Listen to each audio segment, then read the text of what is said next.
The year is 1968. You're digging an air raid shelter in South China when suddenly you hit on something.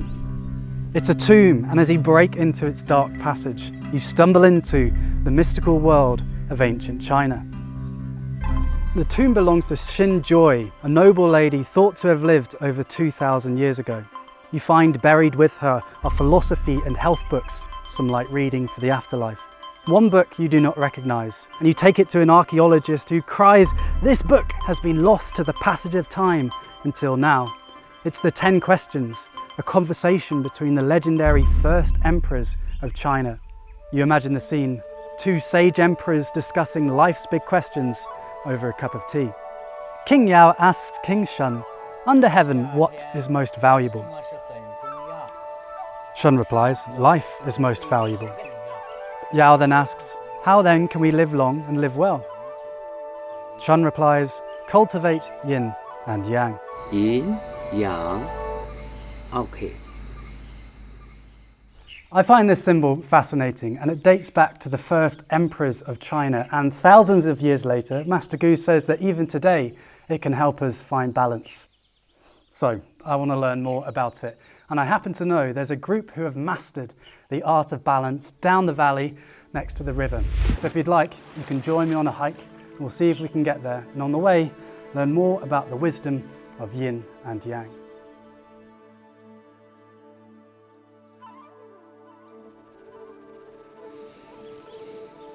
Let's go.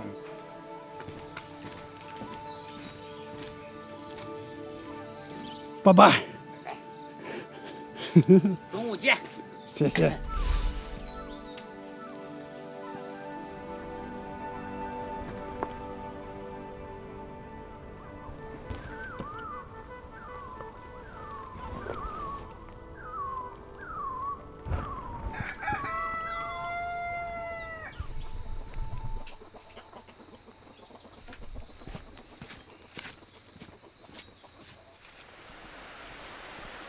This is the neighbour's small holding. Most of the households on the mountain have some crops like these. And for most of history, as human beings were farmers. The agricultural revolution was thought to have started around 13,000 years ago. That's when we worked out how to domesticate crops, grow them in the same place rather than going around being hunter-gatherers. And when you're a farmer, it's really important that you pay attention to the sun, how it moves. And you might notice, looking at the sun, hopefully not too directly or else your eyes will get burnt, but you'll notice it goes day, night, day, the seasons, summer, autumn, winter, spring, summer. And China's earliest thinkers from thousands of years ago, noticing this rhythmic alternation, concluded that the universe itself was rhythmic, a dance between yang, the sun, the heavens, the masculine and fire, and yin, the moon, the earth, the feminine, and water.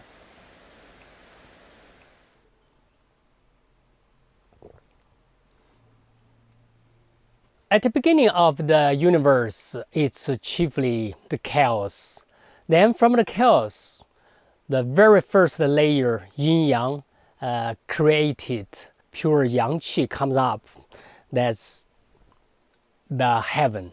Then the heavy Qi coming, synced to become the earth. Later, from the heaven and earth, because of this interchange, the human being arises. We say Tao gives birth to one, 1 to 2, then from 2 to 3, like a male person and a female person, the parents, their interaction. As a result, we have more human being offsprings. In Western stories, human beings are often seen as superior to or different from the world around us. In the Yin Yang view, we're not better than the world, nor are we separate from it. We're made of the same energy that creates this beautiful complexity. This is nature's solar panel. We are made of the same stuff. And so, if nature works through a rhythmic interplay between different forces, what does that say about you and me? That we too are rhythmic. Everyone, disregarding the different nationality, color, different social status, whatever. One thing is very much in common. all human beings breathe. So breathing, breath consists of chiefly two things, yin and yang, which means inhalation and exhalation. So that means people, when they are so busy, so nervous, it's something like this. We say the advice is, make a good balance, don't too much like that. Relaxed. Okay, you have exhalation. So I wish everyone you have a good breath work. So that's cool, breathing. Your body knows how to yin yang without you having to do anything. So if our bodies and the natural world are balanced through yin and yang, might we live a bit easier if we start paying attention to its rhythms?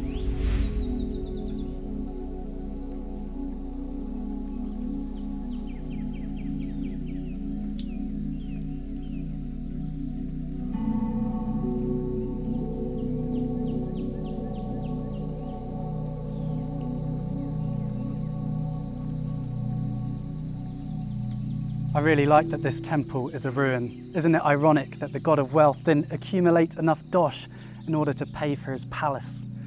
Or maybe this ruin is teaching us that wealth isn't just about money.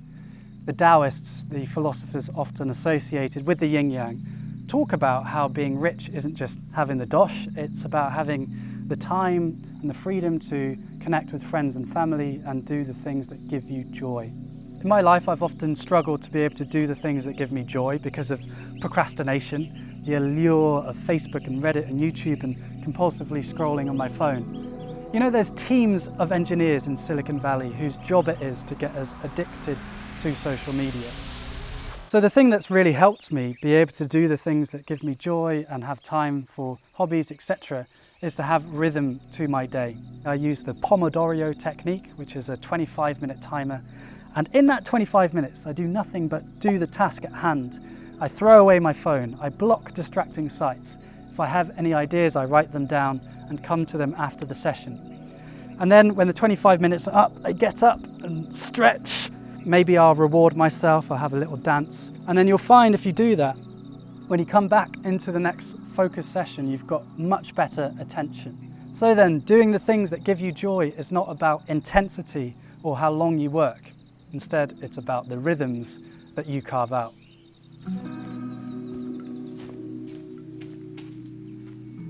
So structuring our day, that's a very practical part of our lives. What about the rhythm of our emotions? Because there does seem to be a fluctuation. Some days feel worse than others, right? But we're really good at leaning into that natural fluctuation. I'm feeling bad now turns into I'm going to feel like this forever. And maybe we fall in love and they're perfect in every way, but of course we have this unrealistic expectation, and when they turn out just to be human, we crash down and feel even worse. If we pay attention to the yin-yang rhythms of our emotions, we understand that it's okay for our partners not to be perfect. We're not living in a rom-com. And it's okay to feel sad sometimes. Feeling sad is part of the human experience. We can just accept our emotions, we don't need to judge them. And if we let them pass, they will do in time.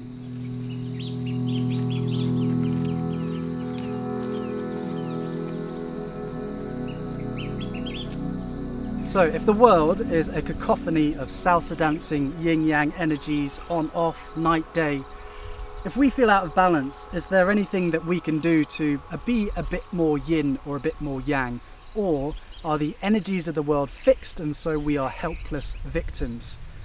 Well, to understand this, check this out. These are the green tea plantations, and you'll notice that generations of farmers here have planted on the south side of the mountain. They know that the yang sun energy concentrates on the south side, so they put their seeds in the yin earth there, and that's a good balance for growing food. So in the same way, if we feel a bit discombobulated, we can position ourselves in order to benefit from the things, the places, the foods that are more yin or yang, and return to balance.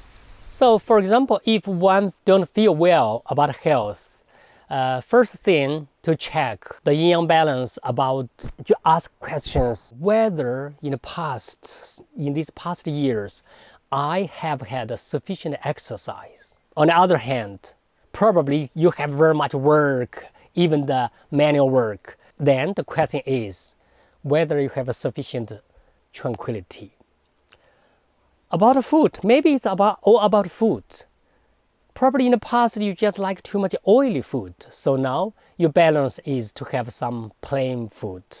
You know, we have different pairs of yin and yang. Just check this yin yang pairs of your life and believe you can do something to make a very good balance. What's yin-yang pairings as Master Gu talked about so far? We've got breathing, exercise, eating, cosmic philosophy. There's this diversity because the yin-yang approach to health is holistic in the sense it takes into account the proper functioning of your whole being, your physical health, your mental health, and your spiritual health. You can contrast this to the traditional approach in the West. My parents work in medicine and they were taught that the body is a machine with different parts that can be treated. So a patient comes in for high blood pressure, you'll give them a drug and then send them on their way. This approach has problems. For one, it's disempowering. There's not much else you can do except from take the drug and hope for the best. And also, it only treats the symptoms, not the causes. And what could the causes be? Well, it could very well be a yin-yang imbalance. Take stress, for example. Stress could be the product of imbalance of working too hard or having stressful mindsets. And stress literally kills us. It's linked to heart disease, high blood pressure, cancer, all these things. And why is that? It's because the mind and the body aren't separate as traditionally thought. They're part of the same system. Stressful thinking literally kills us. And so this isn't to say that the Western approach isn't valuable, but to consider the yin-yang balances in your life is to be empowered because you can take action on all these different things and hopefully return to balance.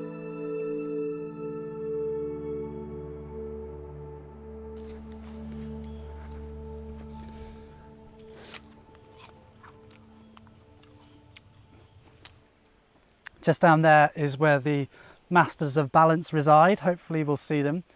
So far we've explored two powerful ideas about the yin-yang. One, rhythm, paying attention to it, and then two, paying attention to all these different pairings in our lives. And so if we look at the yin-yang symbol, we understand the black and white bit. These yin and yang energies make up the world and make up us as well. And so if we pay attention to them, hopefully balance will come a bit easier to us. But since we've talked about rhythms and needing breaks, I'm going to finish my apple and just relax a bit. So I'll see you next week here. And if you want, you can join me to continue our journey to learn about the yin yang and to meet some masters of balance. Lovely foot bath. See you soon.